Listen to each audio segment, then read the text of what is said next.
et une très belle introduction finalement à l'étape suivante de cette session, qui est la remise du prix Alnylam Pharmaceuticals. Et je vais passer la parole à Jacques Beckman et après Antoine Barouki.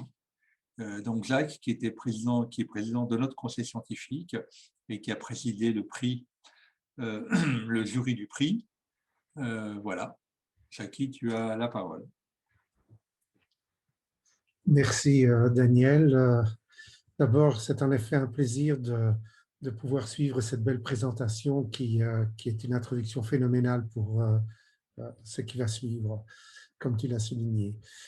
Pour commencer, je voudrais profiter en tant que président de ce jury, du jury de sélection de ce prix, pour remercier au nom de la Fondation Maladies Rares et de tous les candidats, ainsi que des membres du jury, le sponsor Alnylam, pour son intérêt et son soutien à la recherche pour ce type de thérapie très prometteuse, utilisant les interférences par l'ARN. Et je dois souligner aussi que ce prix tombe à pic, comme ça a déjà été souligné entre autres par toi, parce que c'est l'heure de gloire des ARN. En fait, j'irais même jusqu'à dire que cette année, c'est l'année de l'ARN, et en particulier de l'ARN messager, comme l'atteste en outre le succès des vaccins anti-Covid basés sur cet ARN.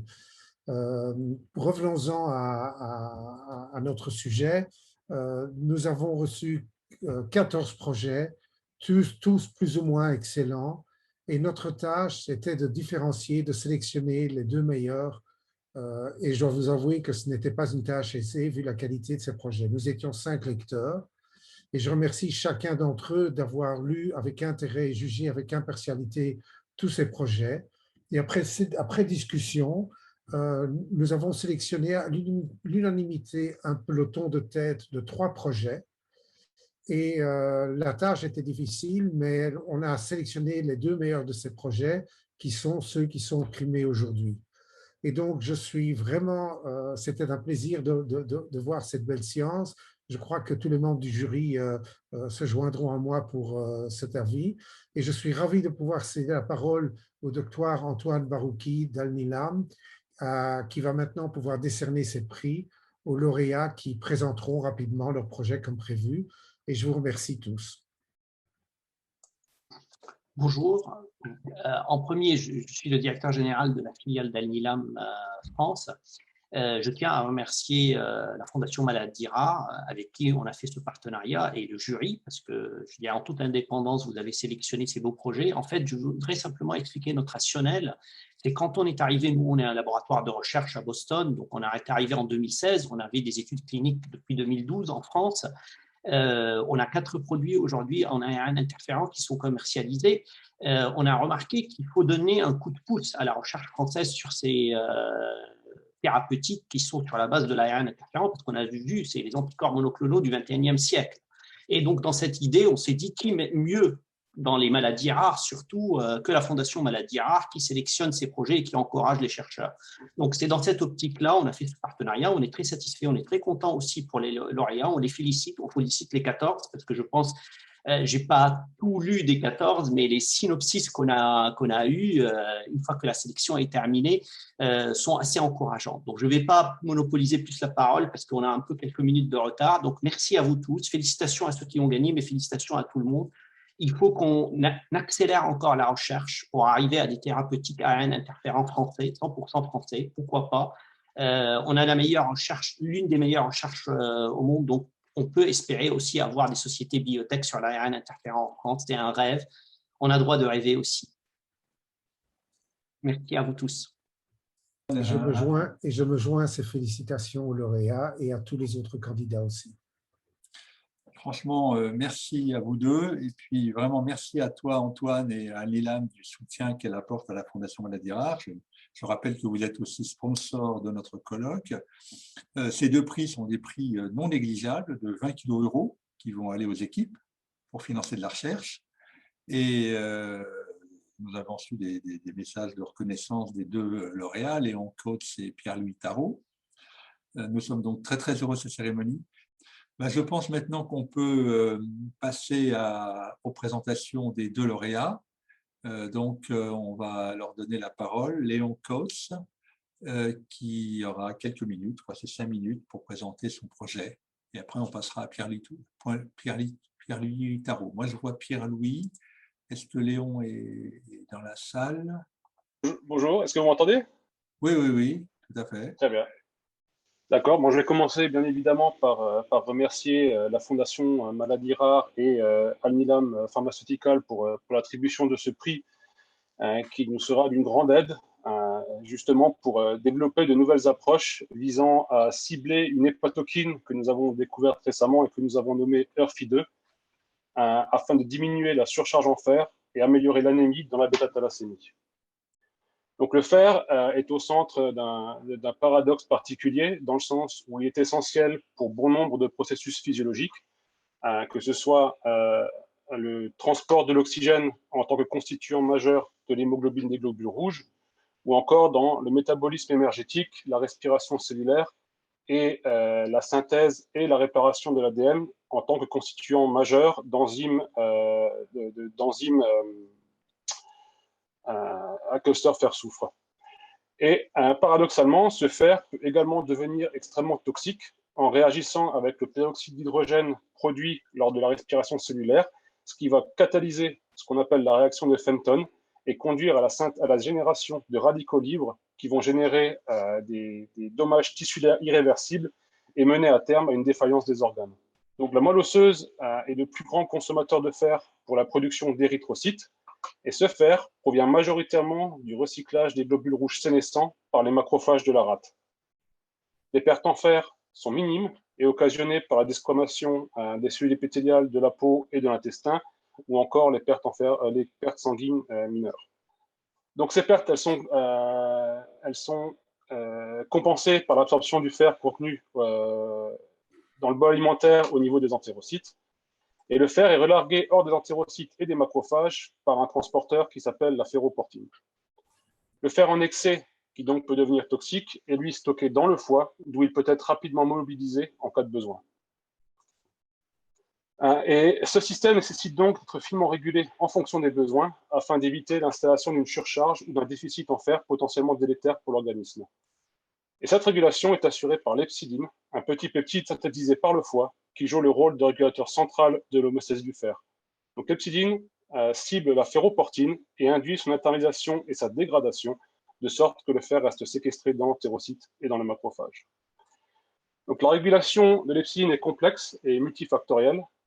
Son synthèse est induite par le fer, l'inflammation ou encore le stress du réticulum.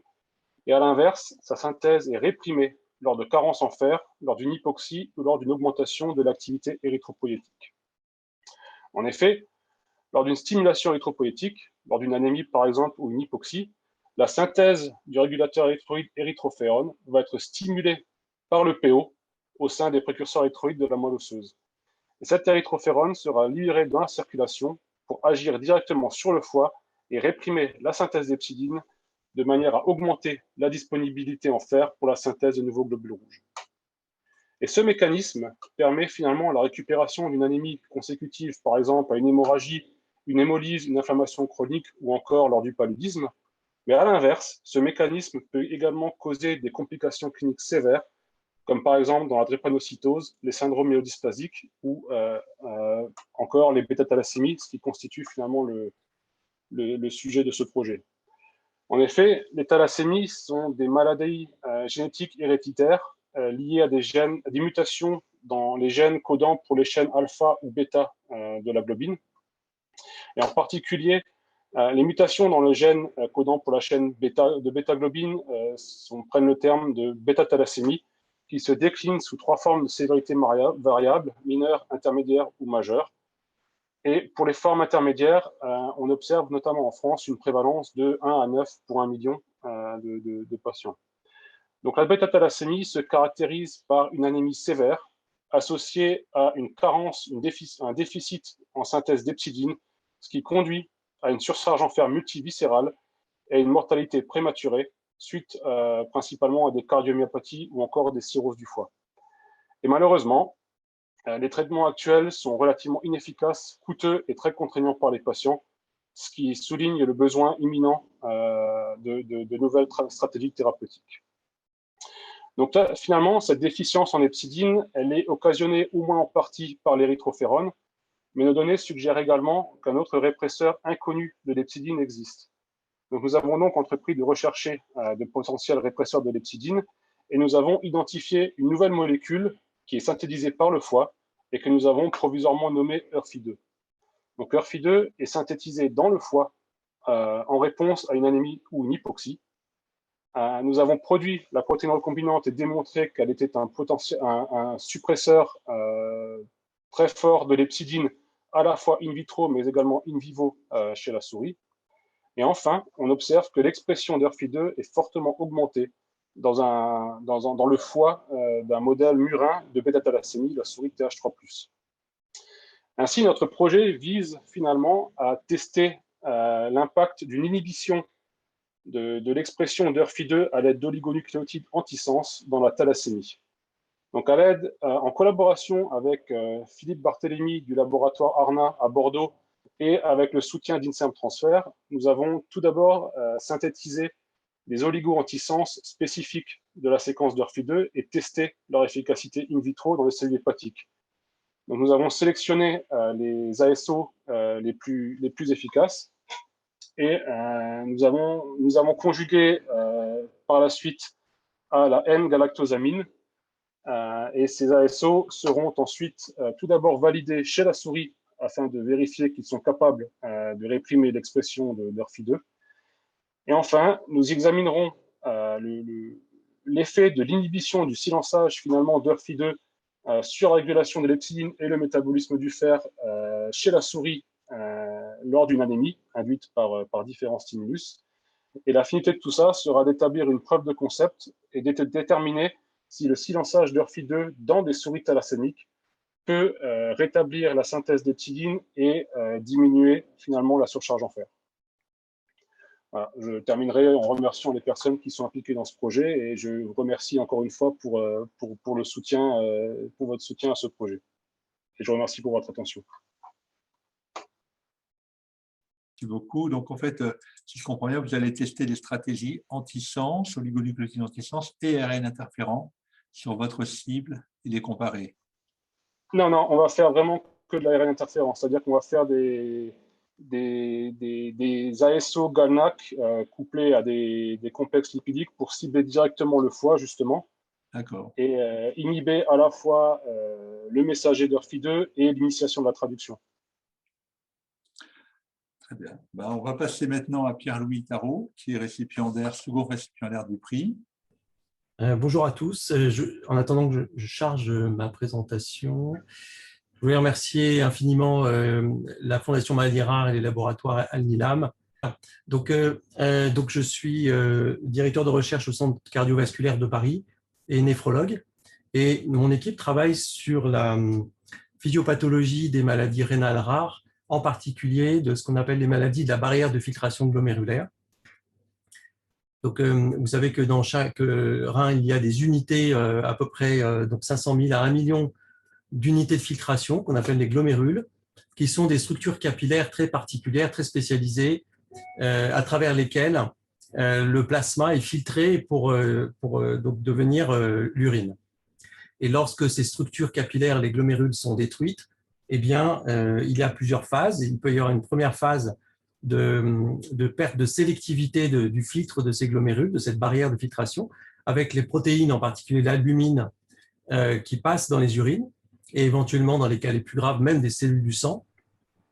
Et puis, lorsqu'il y a une destruction telle de ces capillaires glomérulaires, il n'y a plus de filtration, d'épuration du rein, d'épuration du sang par l'urine, et donc c'est ce qu'on appelle l'insuffisance rénale, avec des conséquences métaboliques extrêmement délétères de l'insuffisance rénale qui peuvent être létales en l'absence de techniques de suppléance. Et en fait, cette barrière de filtration, elle est extrêmement fine. Si vous voyez là en gris, là, si vous suivez ma souris, c'est la vue en microscopie électronique d'une anse capillaire de ce glomérule.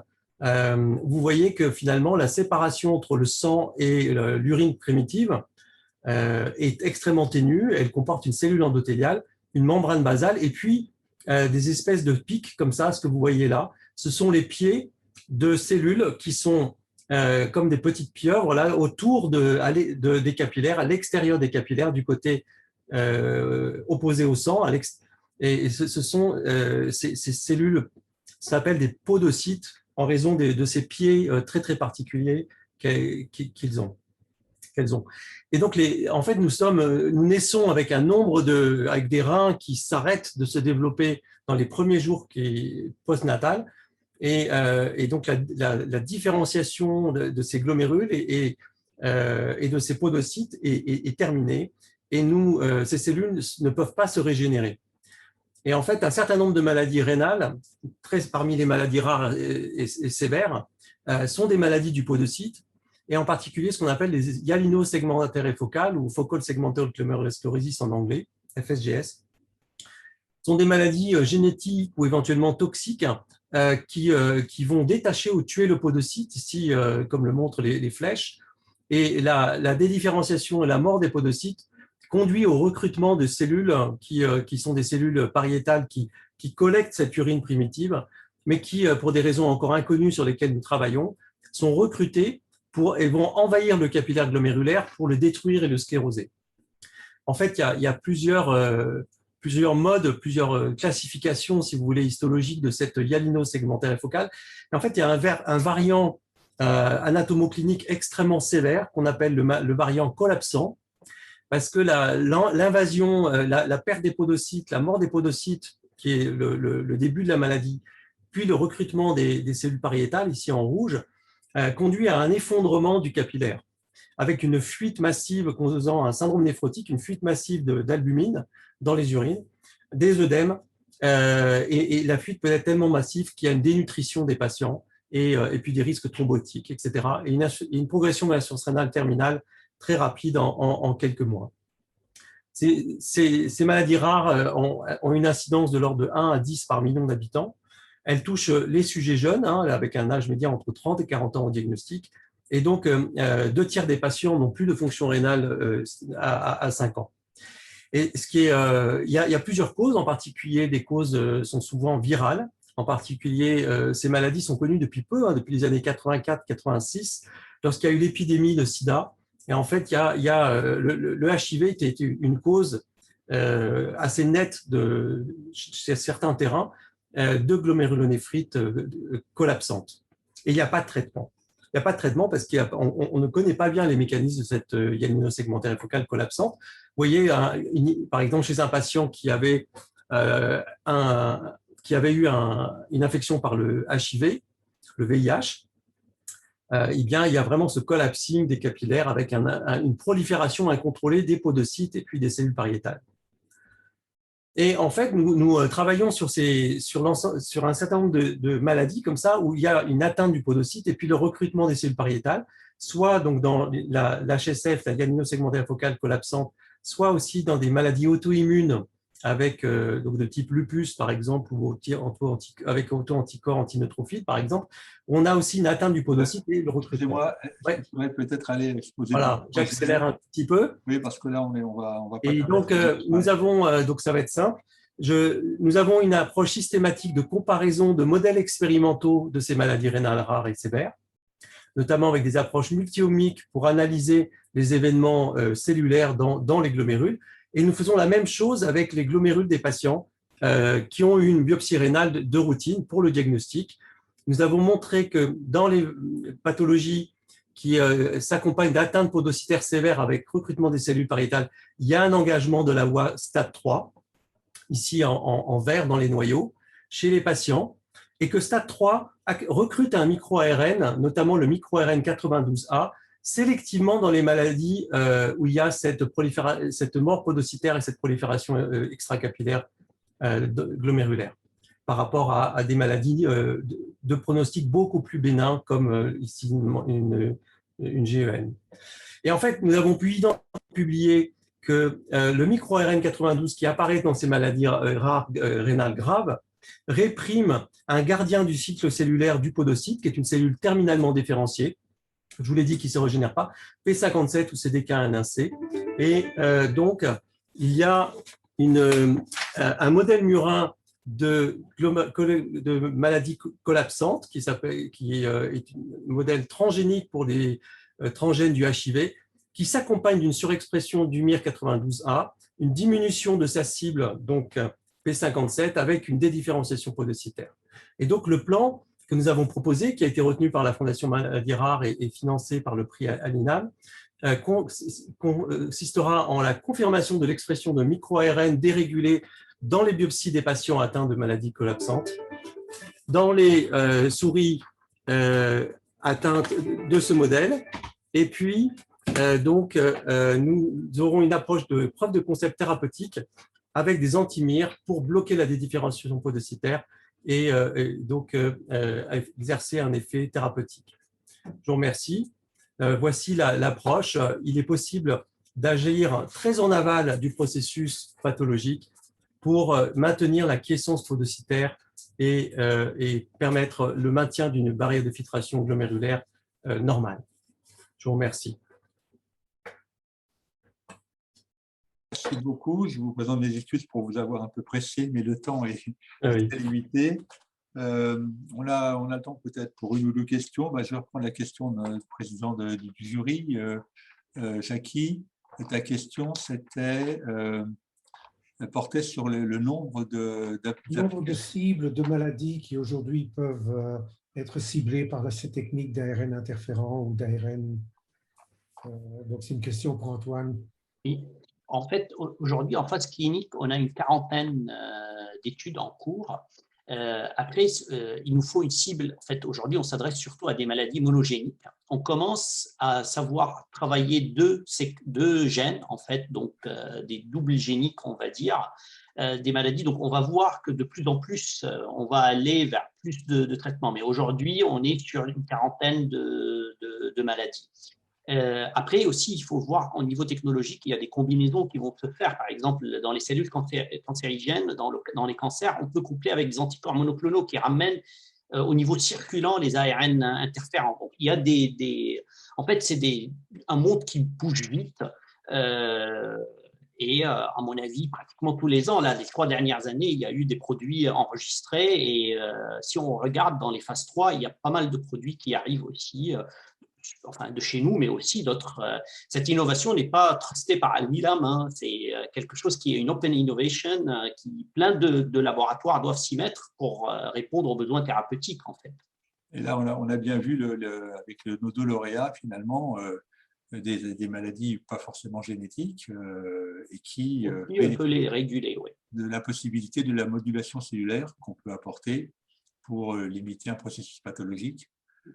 Donc, le champ est absolument gigantesque. Et on le voit pour l'hypercholestérolémie. Hein. Je pense que chez Novartis développe les ARN interférents. Ce n'est pas pour l'hypercholestérolémie familiale. Je pense que c'est pour l'ensemble de la population. Donc, effectivement, le champ est tout à fait intéressant. C'est fascinant et encourageant de voir ce développement. Bravo. Merci. En tout cas, merci à vous. J'espère qu'on aura un autre prix Alnilam l'an prochain, que notre collaboration continuera. On en a eu 2 cette année parce qu'on n'a pas pu délivrer celui de l'an dernier à cause de la crise sanitaire. Il y a juste un point de discussion, peut-être. Non, je pense que j'ai tout. Maintenant, je vous remercie à tous. Félicitations au candidat, merci le jury.